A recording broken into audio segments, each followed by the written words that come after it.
Tell me if this sounds familiar. You get started with something, okay? It could be anything, it could be your exercise routine, it could be a business, it could be YouTube.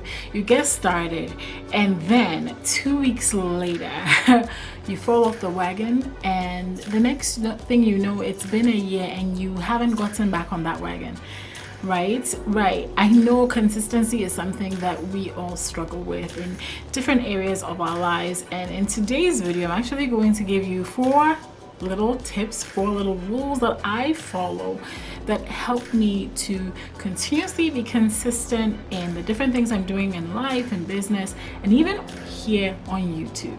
If this is our first time meeting, I am Gina Ontra, and on this channel I talk about writing and creative entrepreneurship.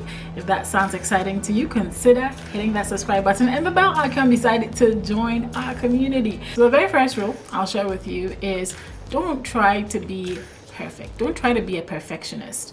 My personality is naturally has a tendency to be perfectionist or want things to be a particular way before I put it out there. But I realized that if I follow that particular sentiment or feeling, like I'll never post anything here on YouTube, for instance, because there have been times where I filmed things and I'm so unhappy with the video. Sometimes I'm unhappy with how it was lighted. Sometimes I'm just unhappy with it.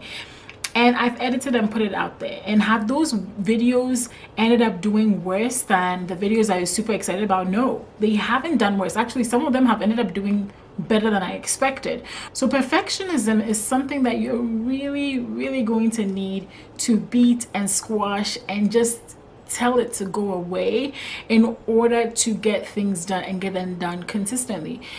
Because here's the thing, sometimes, for instance, I talked about in this video where I talk about 3 daily habits, that I started running / walking 3 miles for 5 to 6 times per week. I started doing that. Well, last week, it wasn't perfect. There were days when I did 2 miles. There's a day I did 1 mile. There were 3 days where I did 3 miles. It wasn't my regular 5 to 6 days of 3 miles. But guess what? I still went out, and even if it was all I could do was a mile, I went ahead and did that. So don't allow perfectionism to become a stumbling block to your consistency. The second tip is to do things in spite of your feelings. There are days I don't feel like filming YouTube videos.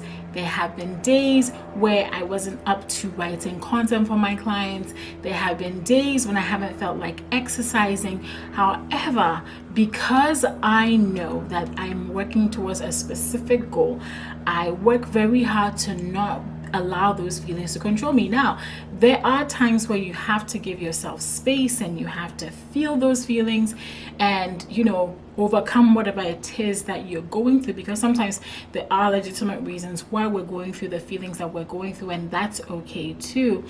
But if we depended on our feelings for everything, you would have to agree with me that nothing would get done, or this world would be pretty chaotic if we just followed our feelings, right? So it's really important that in your bid to stay consistent with a particular pursuit, that you don't follow your feelings, because we all go through it. There are days you're not going to want to do it anyway. And one of the things that I find goes with this, which is my next point, goes really well with this point and allows you to combat the feelings, is actually to put things on a schedule.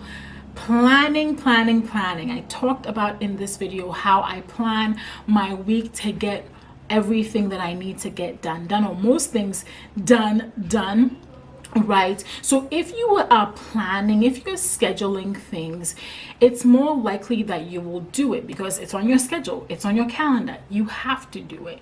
And I heard this phrase a long time ago that failure to plan is a plan to fail. And so if you don't have any plan, then it's easy for you to give in to your feelings. If you don't have it on your schedule, then it's easy for you to say, oh, let's postpone it to tomorrow. I don't feel like doing it today. But if you actually schedule it, if you actually plan it, you actually increase your chances of getting it done in spite of what you may be going through. Tip number 4 is to get back on that wagon. Get back on it. Okay, so here's the thing, we all fall off.